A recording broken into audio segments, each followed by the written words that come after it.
Busquemos en nuestras Biblias Mateo capítulo 10, versículos 34 al 39.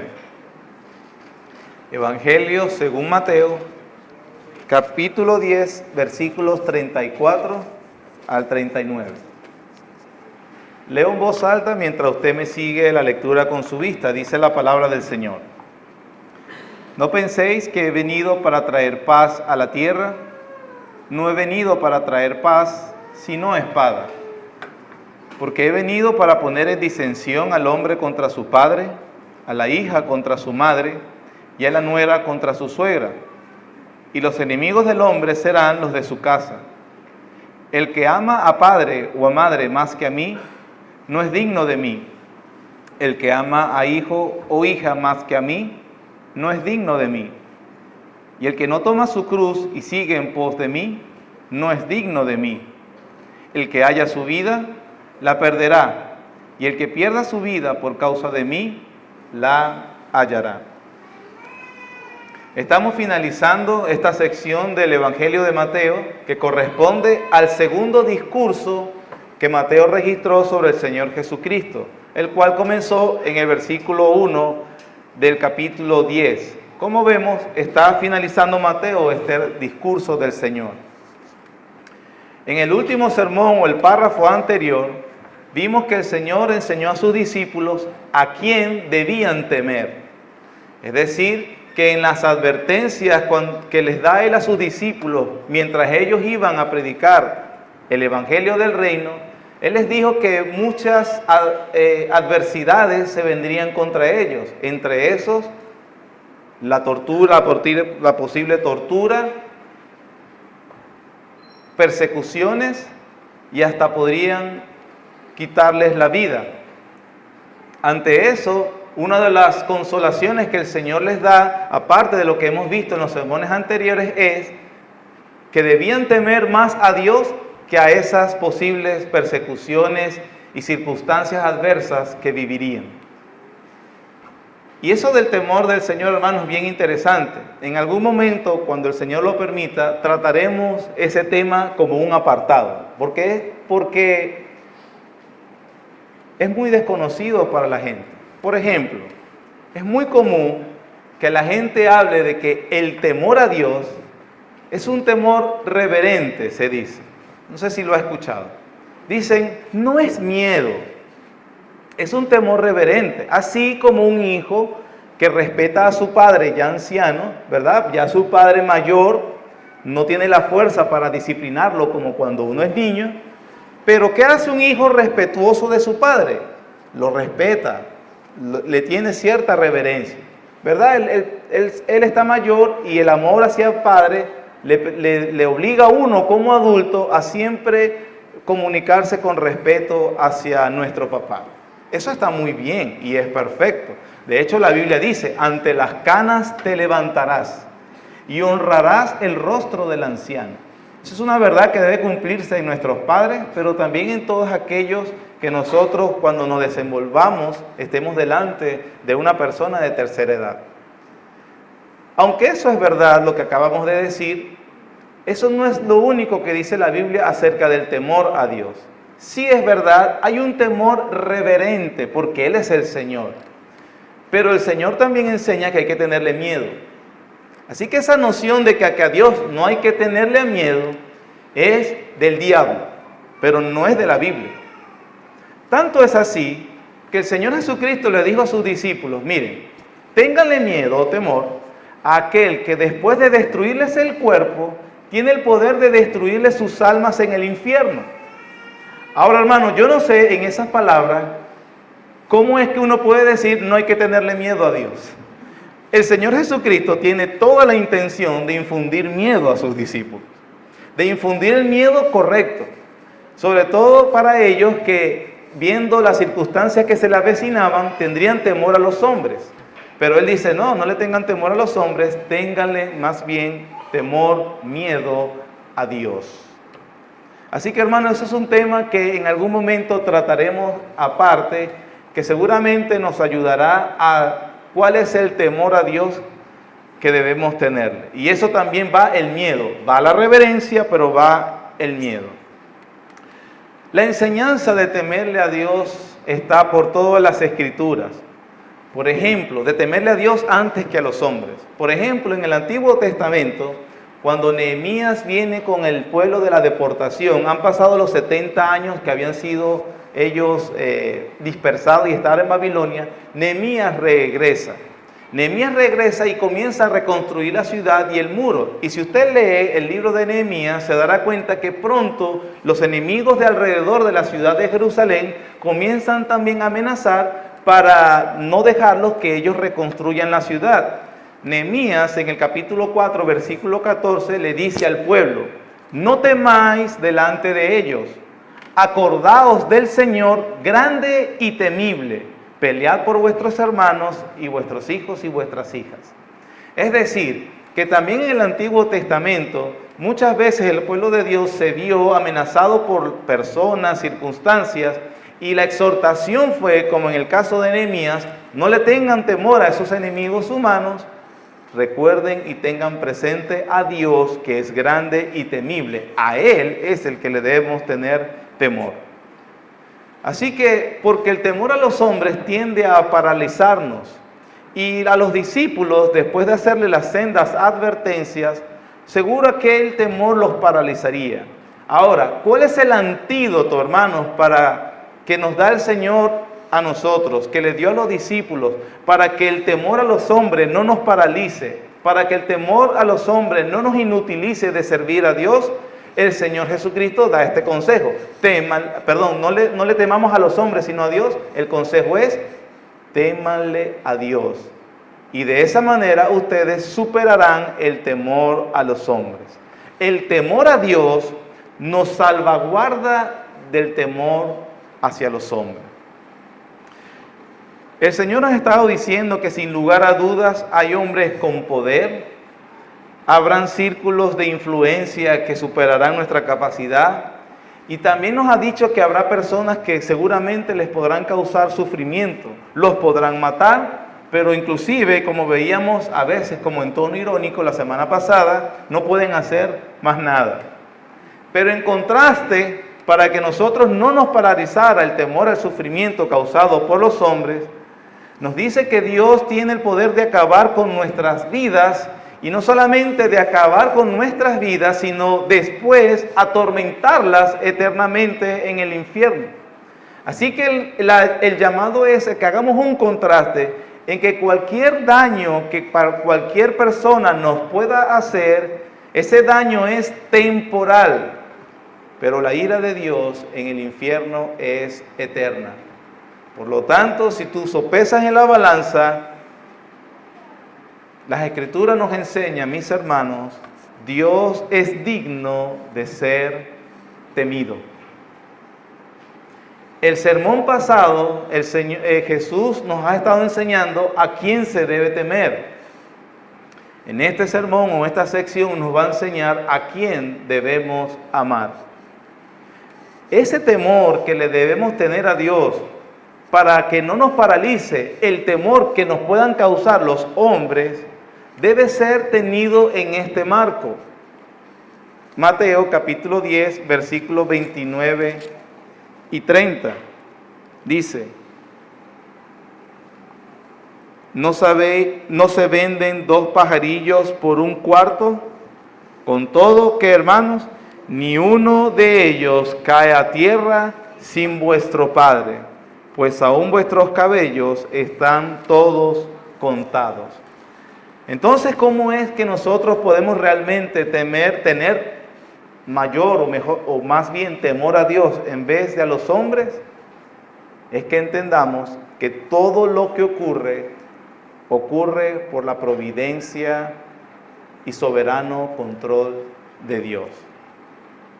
Es decir, como el Señor les acaba de decir a sus discípulos que posiblemente los matarían, si un hombre acaba con la vida de otro hombre, o si un hombre hace sufrir a otra persona, eso no significa que el que murió antes de lo presupuestado por Dios.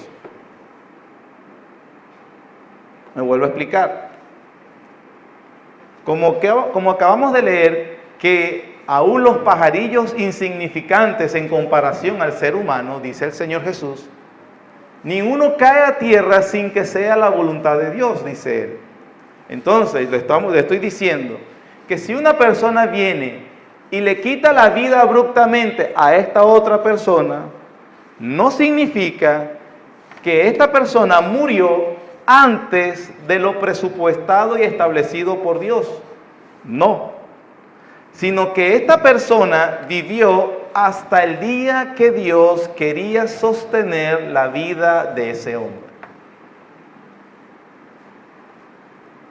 Mucho cuidado, y le pido a Dios, al Espíritu Santo, que lo ayude a comprender lo que estamos hablando, ¿no? Un hombre le quita la vida a otro, sin embargo, eso no significa que esta persona murió antes de lo presupuestado por Dios, y esa persona vivió hasta el día que Dios dispuso sostenerle su vida. Sin embargo,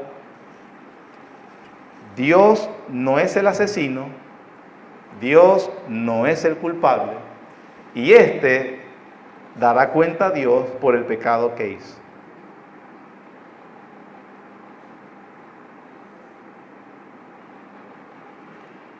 Eso es lo que enseña la Biblia. Usted me dirá, pastor, explíquemelo mejor. Yo debo reconocer que no tengo la capacidad, pero le estoy diciendo lo que enseña la Biblia. El asesino entonces será juzgado y condenado por Dios. Pero esa persona le terminó quitando la vida al otro porque Dios determinó que fuera así. Y eso no hace ni culpable ni asesino a Dios. Dios es luz y no hay ningunas tinieblas en él. 1 Samuel 2:6 dice, Jehová mata y él da vida. Eso, hermano, es verdad respecto a toda criatura. Nuestra vida y el destino eterno dependen solo de Dios. Por lo tanto, Él es digno de ser temido. Es verdad entonces, inclusive, hasta en la propia vida del Señor Jesucristo. En Apocalipsis se nos dice que Él es el Cordero que fue inmolado antes de la fundación del mundo. ¿Cómo es eso?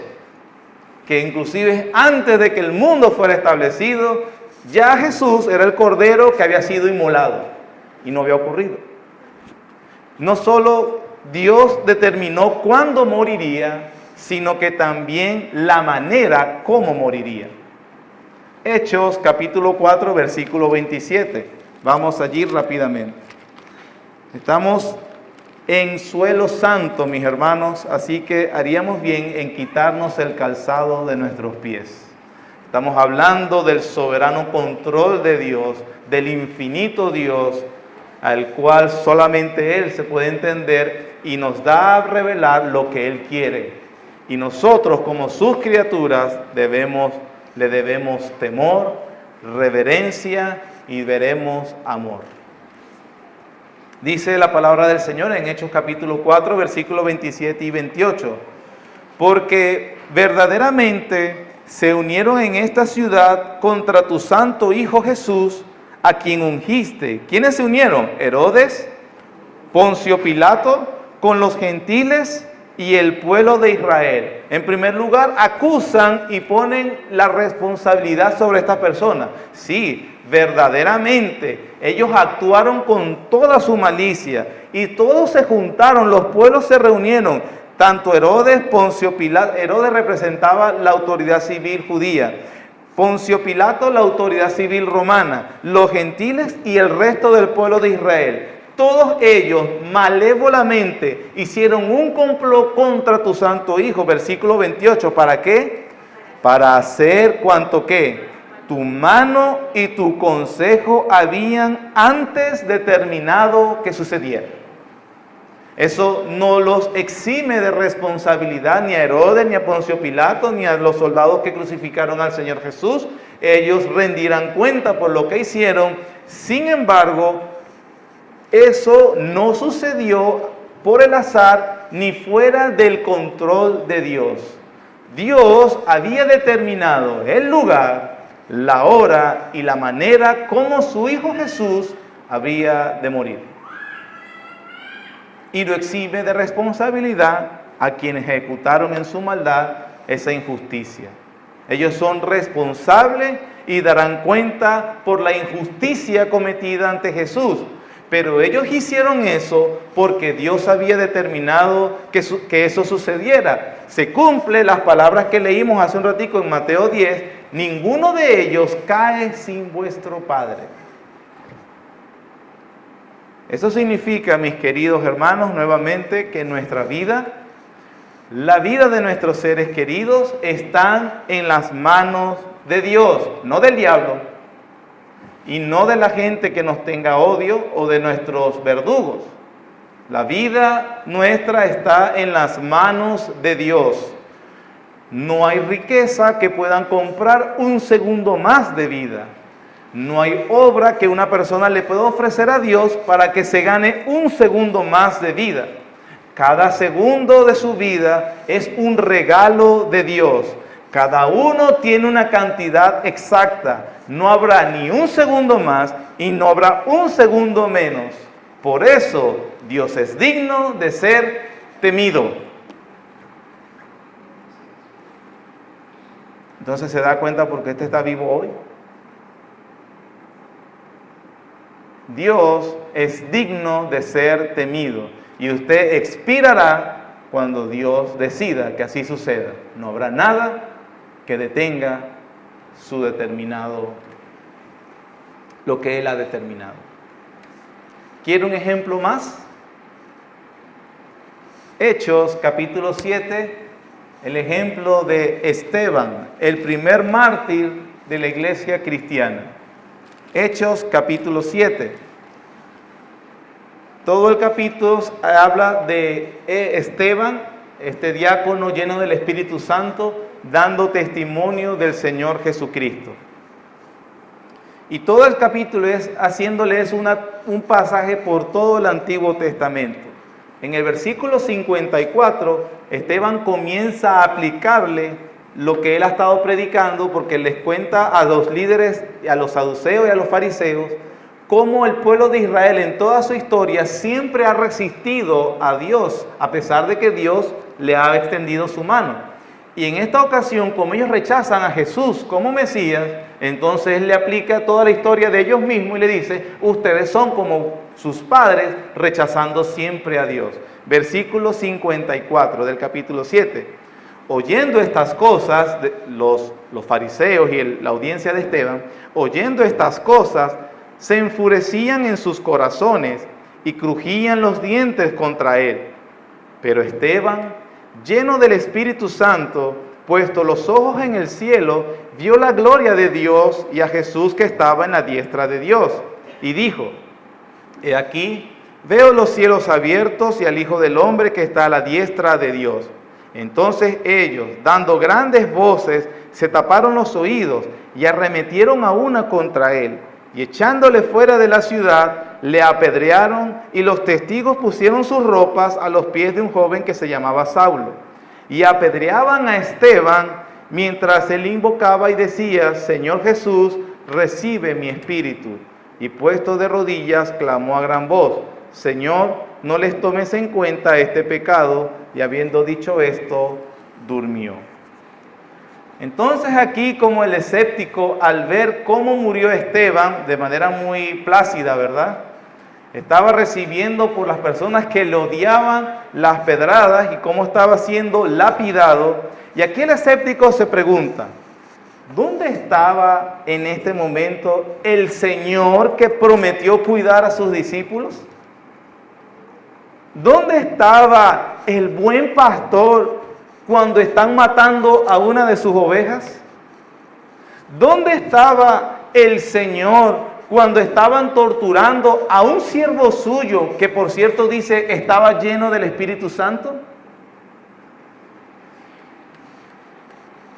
¿Dónde está Dios entonces cuando debía cuidar a uno de sus hijos que lo están matando? Eso pregunta el escéptico, pero eso no es lo que pregunta Esteban. Esteban no está asustado, Esteban no está angustiado y Esteban no se está preguntando dónde está Dios. Él sabe dónde está Dios. Esteban vio y veía, mientras lo lapidaban a él, al Señor Jesús a la diestra del Padre, ejerciendo su soberanía regia, reinando en gloria como el único soberano. Pero Esteban no se hace las preguntas que hacemos. El soberano, para Esteban, mientras lo están matando, él ve a Jesús a la diestra del Padre, ejerciendo su soberanía regia. El soberano que había dispuesto la muerte de Esteban ese día, a esa hora y en esa forma. Oh, profundidad de las riquezas, de la sabiduría y de la ciencia de Dios. Cuán insondables son sus juicios e inescrutables sus caminos, porque ¿quién entendió la mente del Señor? ¿O quién fue su consejero? ¿O quién le dio a él primero para que le fuese recompensado? Porque de él, por él y para él son todas las cosas. A él sea la gloria por los siglos de los siglos. Amén. El soberano, el buen pastor de Esteban, mientras su siervo le era fiel predicándole a sus enemigos, le concedió la bendición de que en el umbral de su muerte lo viera gobernando a la diestra del Padre. Esteban no estaba frustrado ni perplejo, mis hermanos, porque tenía más temor de Dios que de los hombres. Y los hombres acabaron con su vida, pero no podían acabar con su fe.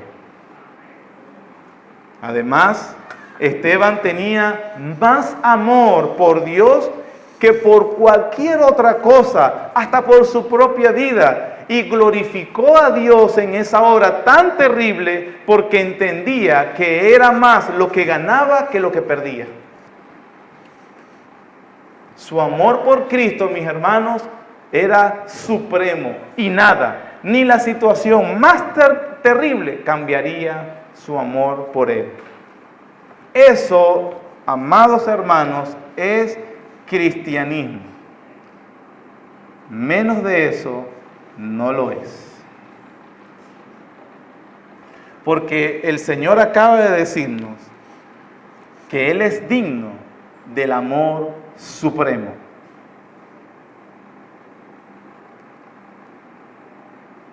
Dele gloria a Dios, porque la Biblia no nos dice que todos nosotros nos van a matar lapidados a pedradas. Dele gloria a Dios por eso, hermano, porque a algunos les cuesta hasta congregarse, sin que los vayan a amenazar de muerte y no se congregan. Algunos no son capaces de mantenerse firmes ante las tentaciones. A una tentación en privado, ni siquiera de muerte. No me quiero imaginar cómo seríamos nosotros si tuviera alguien esperándonos para echarnos a la fosa de los leones. Dele gloria a Dios, porque no tenemos ese tipo de pruebas hasta ahorita.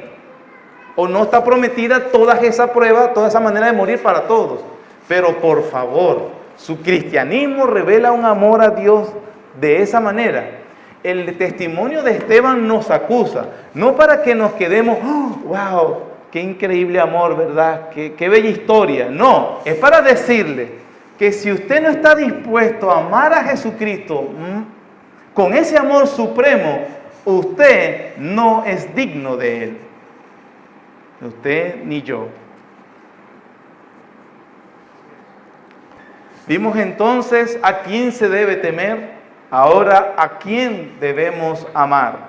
El tema principal de esa sección 34 a 39 que leímos es la dignidad del supremo amor que merece Cristo.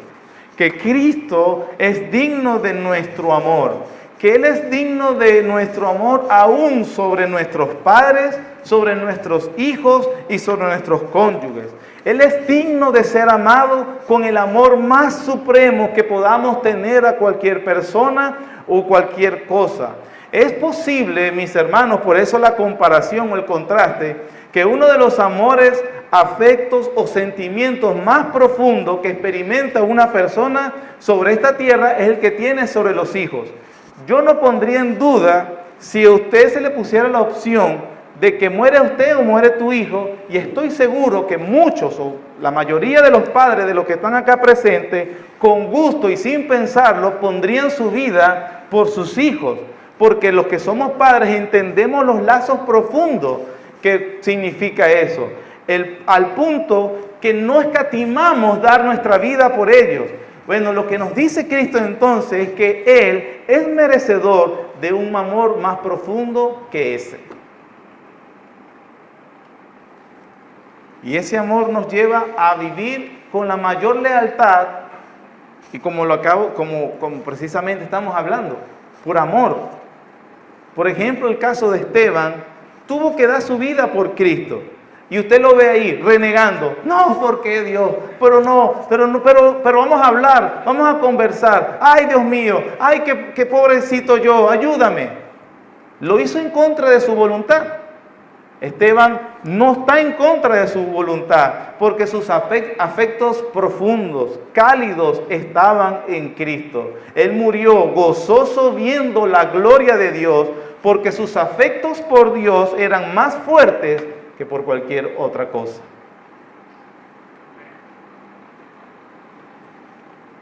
En el texto entonces de Mateo capítulo 10, versículos 34 al 39, el Señor entonces primero corrige los pensamientos de sus discípulos respecto a Dios y obviamente después respecto a los hombres. ¿Por qué? Porque sin un conocimiento correcto sobre Dios y sin un conocimiento correcto sobre los hombres es imposible amar a Dios. No penséis que he venido para traer paz a la tierra, no he venido para traer paz sino espada. Porque he venido para poner en disensión al hombre contra su padre, a la hija contra su madre y a la nuera contra su suegra. Y los enemigos del hombre serán los de su casa. Vemos entonces, antes de abordar lo del amor de Dios, ya creo que no me dará tiempo de abordar toda la sección, si no lo dejaremos para la próxima semana, pero veamos primero por qué el Señor corrige estas expectativas, corrige los pensamientos de los discípulos. En el versículo 34, Él corrige o se anticipa a unos pensamientos de ellos. Él les corrige la expectativa de paz que tenían los discípulos. Por eso les dice, no piensen que he venido para traer paz. Vamos a responder tres preguntas para entender esta frase del Señor. Número 1, ¿por qué los discípulos, los apóstoles, para este momento de su conocimiento del Señor? Porque una vez el Señor resucitado, ellos comprenden ya mejor todas las cosas. Pero para este momento no lo comprenden, en el momento que estamos hablando. Ahora, ¿por qué los discípulos, la pregunta es, ¿por qué los discípulos esperaban que el Mesías impusiera la paz? Esa es una pregunta interesante. Hasta este momento ellos esperan que el Mesías va a imponer la paz, por fin. 2, segunda pregunta. ¿Por qué Jesús corrige esa expectativa? Y número 3, ¿qué significa la frase del Señor? No he venido a traer paz, sino espada. Con esas 3 preguntas vamos a trataré de explicar estos 2 versículos. La primera, ¿por qué los discípulos para ese momento esperaban que Jesús impusiera la paz? Así es la respuesta. El pensamiento general del pueblo y obviamente de sus discípulos es una vez que apareciera el Mesías prometido, ellos gozarían de la paz prometida en las Escrituras. Las Escrituras del Antiguo Testamento prometían que con el advenimiento del Mesías, el Hijo de Dios, reinaría una paz de su reino. Es decir, hermano, que esa esperanza de que el Mesías impondría la paz no fue una esperanza infundada en la imaginación de ellos, sino que fue algo que las mismas Escrituras del Antiguo Testamento les enseñaba constantemente. Hay muchas porciones, pero nosotros nos va a bastar con una. Vamos al libro de Isaías, no pierda Mateo 10, vamos al libro de Isaías capítulo 9.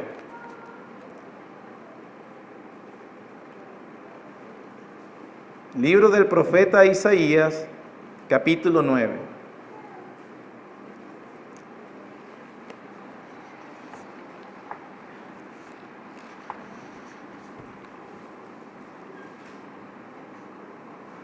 Vamos a leer desde el versículo 4 hasta el 7.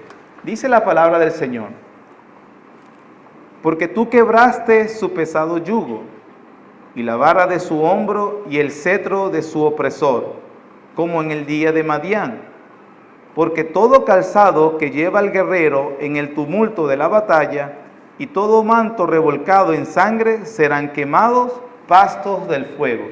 Estas son imágenes que utiliza el profeta para hablar de que el tiempo de guerra se acabará. El tiempo de esa opresión de los gentiles sobre ellos iba a terminar. Versículo 6. ¿Por qué iba a terminar? Porque un niño nos es nacido, hijo nos es dado, y el principado sobre su hombro, y se llamará su nombre admirable, consejero, Dios fuerte, Padre eterno, príncipe de paz.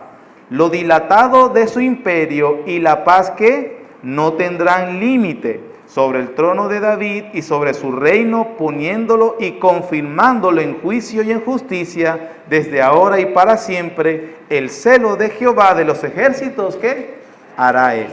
Así que bueno, esta es una porción, hay muchas más en el Antiguo Testamento, mis hermanos, que van en esa línea. Y ahí claramente se habla Isaías que una vez que viniera el Mesías, la paz vendría, él establecería su reino, su imperio. Recuerden cuál era la comisión que él le había dado a sus discípulos. Predicarían: el reino de los cielos se ha acercado, ya se impondría el reino de Dios. Así que de alguna manera ellos tienen esa expectativa. Bueno, por fin va a venir la paz prometida, porque eso es lo que nos dice Isaías. Entonces, sí, las escrituras del Antiguo Testamento prometían la paz con el advenimiento del Mesías. Y nosotros estamos entendiendo que Jesús es el Mesías. ¿Por qué Jesús está corrigiendo esa expectativa? Para responderla, esa es la segunda pregunta. Ya respondimos por qué los discípulos esperaban la paz. La segunda era, ¿por qué Jesús va a corregir esa expectativa? Para responder esa, necesitamos entender o responder la tercera. ¿Qué significa en las palabras de Jesús: no vine a traer paz, sino espada? ¿Qué dice el versículo 35? Porque he venido para poner en disensión al hombre contra su padre, a la hija contra su madre y la nuera contra su suegra. El versículo 34 dice: no he venido para traer paz, sino espada. La explicación, mis hermanos, entonces la vemos de esa frase: no he venido a traer paz, sino espada, en el versículo 35. El Señor explica qué quiere decir él con traer espada. Dice que vino a poner en disensión al hombre contra su hijo o hija, la madre contra su hija. La palabra disensión que utiliza el Señor Jesús acá es división o causar una separación. No se debe entender cuando el Señor Jesús dice que vino a traer espada, que Cristo está llamando a sus seguidores o a sus discípulos a armarse para expandir el reino de Dios o para defender la fe. Repito, esto es importante porque unos utilizan estas palabras de Jesús para justificar la acción armada. No se debe entender, vine a traer espada, como que si Cristo estuviera llamando a sus discípulos o a sus seguidores a armarse para expandir el reino de Dios o para defender la fe. No puede entenderse como que si el Señor, hermano, nos estuviera autorizando a matar por la fe. Escuche, en el mismo discurso está diciendo: a ustedes los van a matar por la fe, pero no está diciendo: ahora ustedes maten por la fe. ¿Sí? No solamente es una apreciación personal, sino que es lo que enseñan las mismas palabras del Señor Jesús en los discursos registrados por Mateo y por el resto de las Escrituras. Por ejemplo, cuando vimos el primer sermón, el sermón del Señor Jesucristo, Él le dijo: bienaventurados los mansos. También dijo: bienaventurados los pacificadores. Aquellos entonces que matan por su fe o que toman las armas en nombre de Dios no pueden ser llamados ni mansos ni pacificadores. Esto no es un tomar espada al estilo islamismo, quienes sí están dispuestos a matar por su creencia. El Señor Jesús no es como Mahoma, ni le llega cerca. Mahoma, a él me refiero. Entonces no es un matar por la fe, aunque les haya dicho: a ustedes los matarán por la fe. En el resto de las Escrituras, por ejemplo, en Primera de Pedro, el apóstol Pedro registró a la iglesia que debemos seguir las pisadas del Señor Jesús, que cuando le maldecían, no respondía con maldición. Cuando le amenazaban o cuando le injuriaban, no amenazaba, sino que encomendaba la causa al que juzga rectamente. Por lo tanto, mis hermanos, nuestro camino no es el de tomar las armas contra el que nos ataca, refiriéndose al reino de Dios. Recuerden también que este mismo Pedro que dijo esto, cuando al Señor lo van a arrestar en el huerto del Getsemaní, Pedro sacó la espada. Y dice la Biblia que le cortó la oreja a Malco, uno de los soldados romanos. Ahora, le cortó la oreja no porque Pedro tenía puntería, sino porque peló el cuello. Pedro lanzó a matar. ¿Y qué hizo Jesús? Bien, Pedro, los demás, vamos, retaguardia, los de derecha. No. Le dijo a Pedro: guarda tu espada. Guarda tu espada. ¿Y qué hizo con el siervo del centurión? Jesús le sanó la oreja. Así que no es un tomar espada, vine a traer espada, como justificando el uso del arma para expandir el reino de Dios o defender la fe. Dice Pablo: las armas de nuestras milicias no son carnales, sino poderosas en Dios para derribar fortalezas, para la destrucción de fortalezas, derribando argumentos. Entonces, una guerra de argumentos. Y toda altivez que se levanta contra el conocimiento de Dios, llevando todo pensamiento cautivo a Cristo.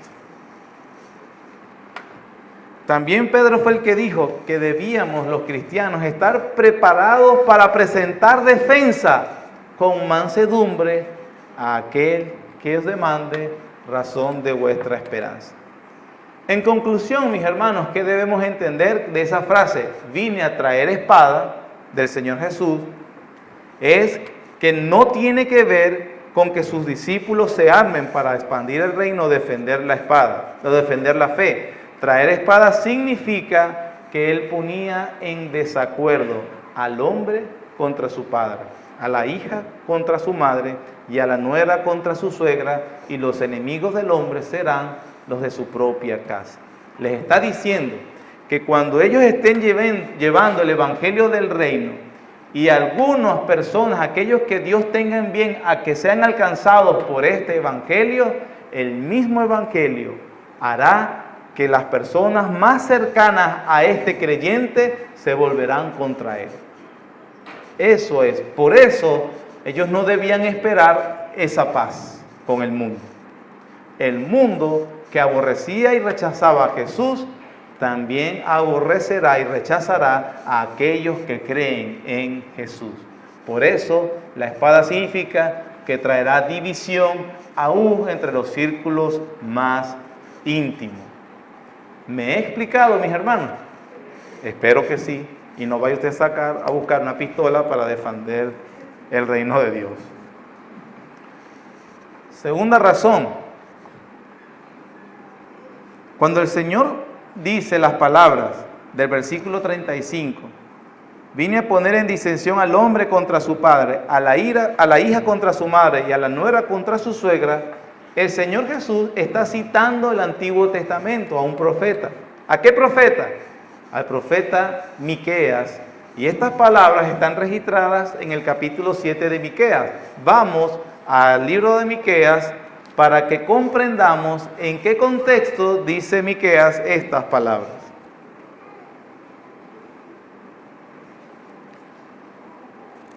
Miqueas está en el Antiguo Testamento, el orden sería Osea, Joel, Amós, Abdías, Jonás, Miqueas, después del libro de Jonás.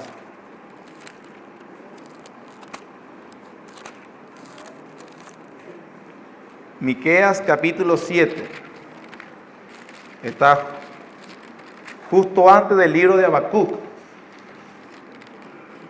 Después de Jonás está Nahum, Habacuc, perdón. Después de Miqueas está Nahum. Y antes de Miqueas está Jonás. Miqueas capítulo 7. Vamos a leer versículos 1 al 6 para entender las palabras del Señor Jesús. Dice Miqueas, versículo 1 del capítulo 7.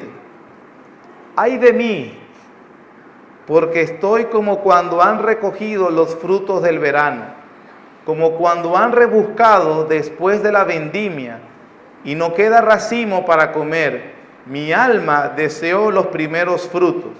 La imagen que está diciendo Miqueas, recuérdense que cuando venía la cosecha, en el libro de Levíticos estaba prohibido para los segadores, una vez que estuvieran echando sobre la gavilla o sobre la cesta que estuvieran recogiendo, si algo se caía, no se podían devolver a recogerlo. Debían dejarlo porque eso era para los pobres de la tierra. Es decir, los que vivían en condición miserable irían a las fincas, a los sembradíos, para que una vez después de haber hecho la siega, haber hecho la vendimia, haber recogido, ellos comerían de los frutos allí. ¿Qué está diciendo Miqueas? Ay de mí, porque cuando fue como miserable, como pobre, es una imagen. Miqueas no es pobre, pero es una imagen. Él dice, como cuando el pobre está anhelando que se termine la vendimia para ir a buscar lo que Dios en su providencia le dejó en el suelo, los segadores se devolvieron y lo recogieron y no dejaron nada. Entonces eso es lo que está diciendo Miqueas, se está quejando.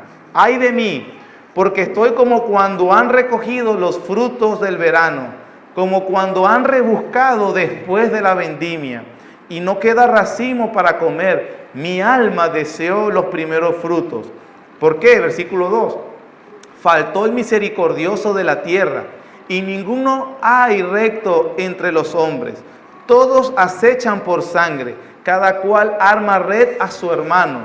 Para completar la maldad con sus manos, el príncipe demanda, y el juez juzga por recompensa. Y el grande habla el antojo de su alma, ¿y qué? Lo confirman.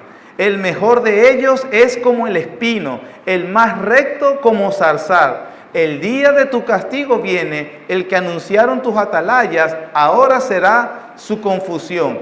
No creáis en amigo, ni confiéis en príncipe. De la que duerme a tu lado, cuídate, no abras tu boca, porque el hijo deshonra al padre, la hija se levanta contra la madre, la nuera contra su suegra, y los enemigos del hombre son los de su casa. Mas yo a Jehová miraré, esperaré al Dios de mi salvación, el Dios mío me oirá. ¿Qué está haciendo Miqueas o está denunciando el Señor a través de la boca de Miqueas? Que Miqueas está escribiendo en medio de un pueblo que es malvado, un pueblo que es impenitente, un pueblo que no le interesaba para nada a Dios ni su ley, porque en Levítico estaba prohibido lo que le decía, pero sin embargo ellos, dice, faltó el misericordioso de la tierra. Y estaba en todos los estratos de la sociedad corrupta, y totalmente deplorable moralmente. El juez, el príncipe, todos juzgan por recompensa, se dejan sobornar. Cualquier parecido con la realidad venezolana es mera coincidencia. Oyeron, no vayan a creer que es porque dejaron a Dios. Ahora, Miqueas está diciendo que es un pueblo cuya moral y conciencia estaban tan deplorables y que eran capaces de vender, de traicionar a su mamá, a su papá, a su esposo, a su esposa, a cualquier persona con tal de encontrar sus deseos egoístas. Ellos venderían y traicionarían a su prójimo más cercano. Por eso es que dice, el mejor de ellos es como un espino y el más recto como un zarzal. Ahora, cuando el Señor cita las palabras de Miqueas, es precisamente por eso. Esta gente está tan concentrada en sí misma, es tan egoísta, es tan malvada, que ellos no van a escuchar el Evangelio. Y cuando ustedes prediquen el Evangelio, hasta sus propios familiares los van a traicionar. No es que el Hijo de Dios no traería la paz. En Lucas se registra que los ángeles cantaron, gloria a Dios en las alturas y en la tierra paz, buena voluntad para con los hombres. Pero los discípulos debían entender que el pueblo que esperaba al Mesías no era el Mesías de las Escrituras, sino que ellos tenían a uno inventado por la imaginación. Y cuando ellos le predicarían el verdadero evangelio, esta gente se iría contra ellos. Y por eso él cita a Miqueas.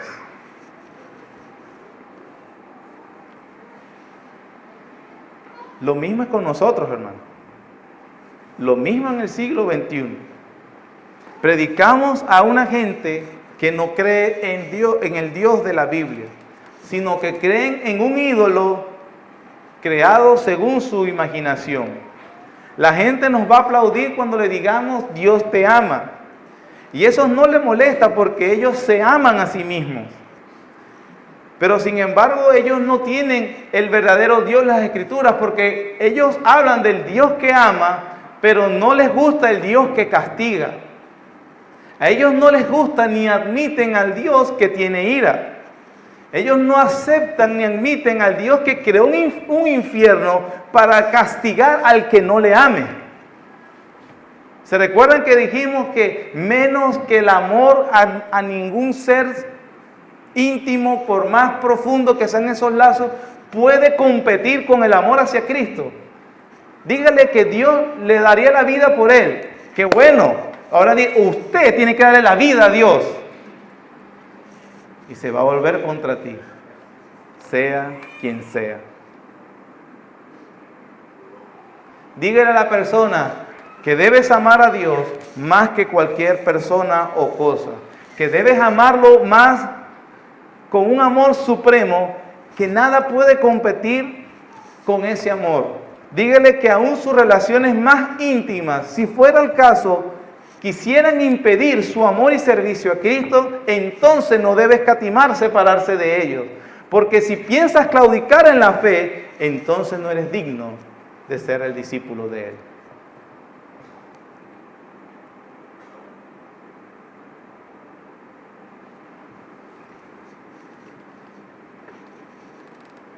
Ese es el Dios de la Biblia, hermano. Lo amas más que a nadie. Le serás leal más que a tu esposa, a tu esposo, a tus hijos, a tus tradiciones, que a tu padre, que a tu madre. No nos está invitando el Señor a aborrecer a nuestros familiares íntimos. Todo aquel que tiene un conocimiento básico de cristianismo sabe que más bien Cristo, la palabra de Dios, nos enseña a amar a nuestros familiares. Pero no admite, bajo ninguna circunstancia, bajo ninguna, que el amor que le debemos, porque se lo debemos a hijos, a padres, a madres, esposo, esposa, nunca debe competir y nunca debe estar a la par de la lealtad y el amor hacia Jesucristo. Y cualquiera que no esté dispuesto a amar así a Jesús, no puede ser su discípulo. Cualquiera que pretenda tener una relación, tú sabes, casual, ahí nos estamos conociendo, poco a poco, la vayamos suave. Eso dígaselo a un novio o una novia, pero no se lo puede decir al Señor. O le entregas toda tu vida, o simplemente no eres de Él. No eres de Él. No eres de Él. Esto no se lo digo como deseando que no sea de Él, sino como una exhortación que hace el Señor Jesús. Mi deseo es ver que es lo que te está diciendo Jesús, para que tú te entregues de todo corazón a Jesús y le ames. Pablo llegó a decir: el que no amare la venida del Señor Jesús sea anatema.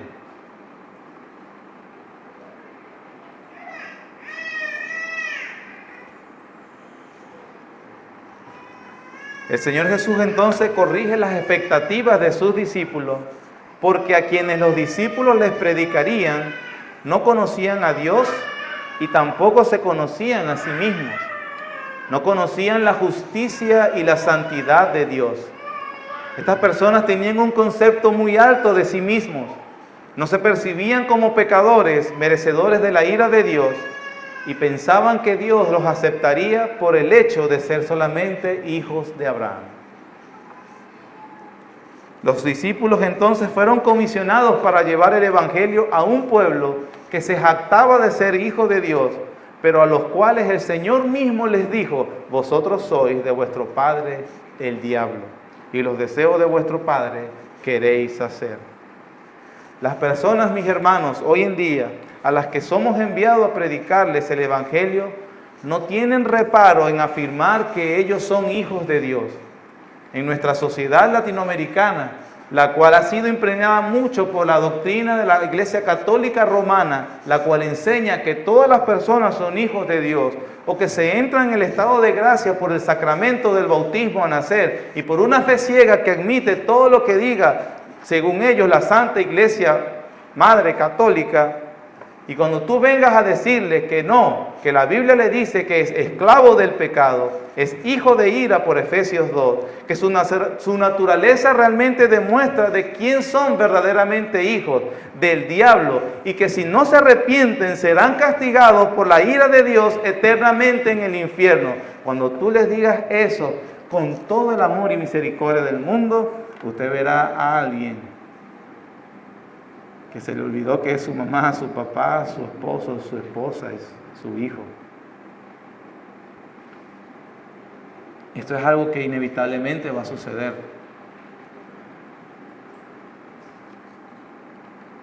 La pregunta que nos hace el Señor: ¿te lo ama más a Él? ¿O tiene miedo de perder esas relaciones por Cristo? Porque el que no ame a padre, a madre o hijo o hija más que a mí, no es digno de mí.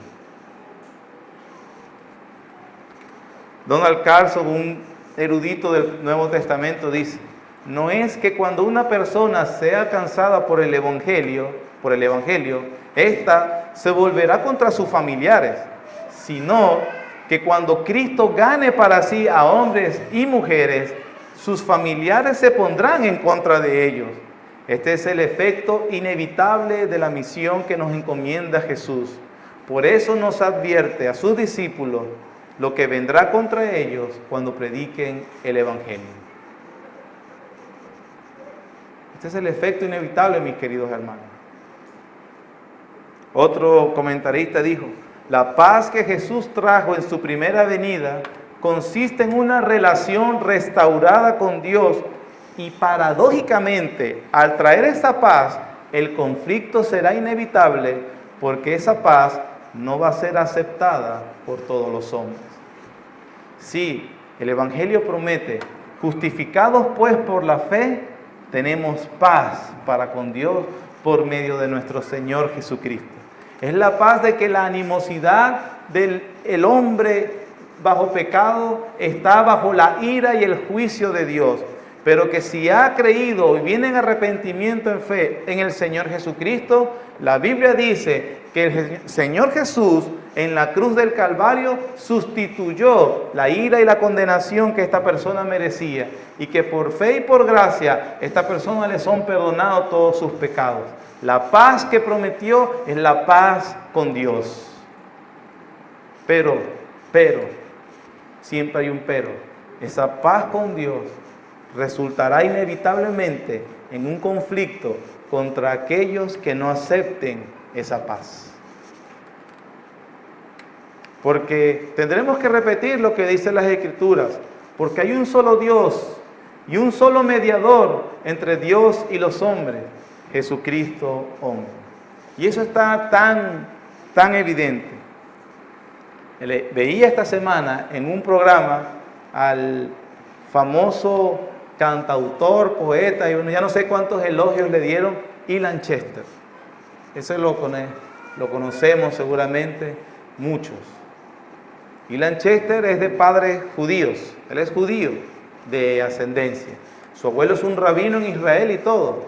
Y en esta ocasión yo veía la entrevista, muy interesante por cierto, y él explicaba cómo fue ese traslado de la fe judeocristiana, y él hablaba, tengo que admitir que el hombre sabía lo que decía. Y él decía, lo que pasa es que en la sociedad occidental tenemos la herencia judeocristiana. Él no es cristiano, pero conocía la tradición judía. Y él entonces comenzó a ver cómo tuvo esa migración hacia el hinduismo y hacia todo lo que es la religión oriental y la metafísica y todo esto. Y una de las cosas que remarcaba cada cierto tiempo era la superioridad intelectual que se percibía al entender los misterios del conocimiento de la divinidad.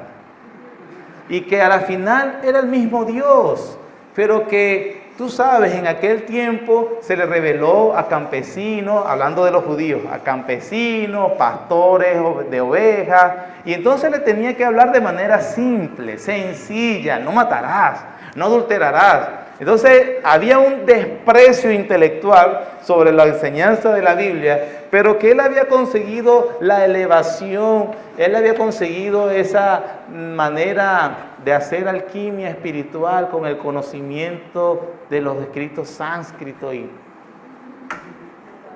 yo, wow, qué intelectual, qué sabiduría profunda de sociedades milenarias.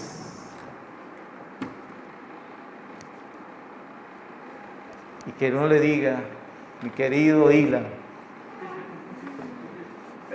con todo el amor del mundo, si no vienes en arrepentimiento a Jesús, con todo tu elevado intelectualismo, te vas al infierno. ¿Sabe? Ese hombre así, con piernas cruzadas, filósofo, no va a seguir así, créanme. No van a seguir así. Porque el Señor Jesús, y no espere usted a veces que le respondan con paz, porque Él no vino a traer paz, sino espada. Espero que haya comprendido qué es eso. Pero solamente, no, y siempre es bueno repetirlo, no porque nos debemos esforzar en ser odiosos, sino que esforcémonos en serle fiel a Dios, con una sonrisa en la boca, con la cara más amable. ¿Se recuerdan cuando apedrearon a Esteban? Lea todo el capítulo 7, dice que cuando lo acusaron, los fariseos lo miraron y miraron en él la cara de un ángel. Así sería el rostro de Esteban, que miraron como si fuera un ángel. Ahora, a pesar de que veían como a un ángel, no me imagino cómo era el rostro de Esteban en ese momento, crujieron contra él sus dientes y lo mataron a pedradas. Y lo que hizo fue, cuando usted lee todo el discurso, hizo una narrativa del Antiguo Testamento. Y después les dijo que Jesús es el Mesías prometido. No aguantaron y lo mataron. Se cumplió en Esteban No vine a traer paz, Esteban. Esteban seguro ya había escuchado esas palabras. Es que, bueno, ahora en aquellos que crean, será la paz de Dios y obviamente estarán en paz con nosotros. Pero en aquellos que no crean y serán de nuestros círculos inclusive más cercanos, mis queridos hermanos, nos harán la guerra. Quiera el Señor darnos la gracia. Tal vez no nos matarán, no nos llevarán para la hoguera, como si fue el caso. No hay todavía un foso de leones donde nos meterán, como fue el caso.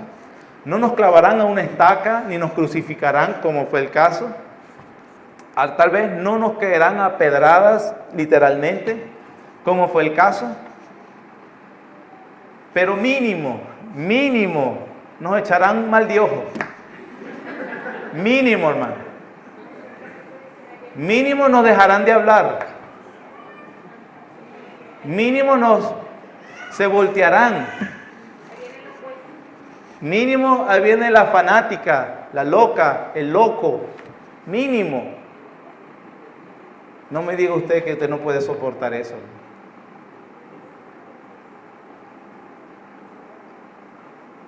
No todo el tiempo uno está en las mejores condiciones. Me refiero espiritualmente hablando.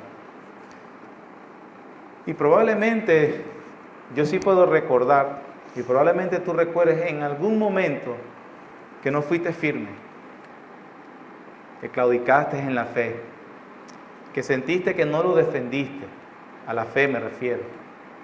Alguna vez me ocurrió. El sentimiento de traición que sentía era terrible. Y de miedo, como cobarde. Tal vez te ayude, hermanos, a entender que por ese pecado también murió el Señor Jesucristo. Y ese pecado fue pagado por su sangre. Ese conocimiento te lo digo para que tengas paz. Y que Él logró la paz con Dios. Pero por que ahora resuelvas con su poder y su gracia, Señor, ayúdame de ahora en adelante a amarte más, a amarte más. Por supuesto que tú debes aplicar, si nos dice que debe ser mayor que a nuestros hijos, que a nuestros padres o nuestros esposos o esposas, bueno, imagínense cómo queda lo demás, porque uno asume que eso es lo más cercano que está al corazón de uno. Mi padre, mi madre, mis hermanos, mis hijos, mi esposa. Y si esto, lo más cercano, no puede competir, bueno, imagínense el trabajo, el dinero, comodidades, bueno, el carro y todo lo demás. Eso. Sin embargo, mis hermanos, el Señor nos ayude a serle fiel. Serle fiel.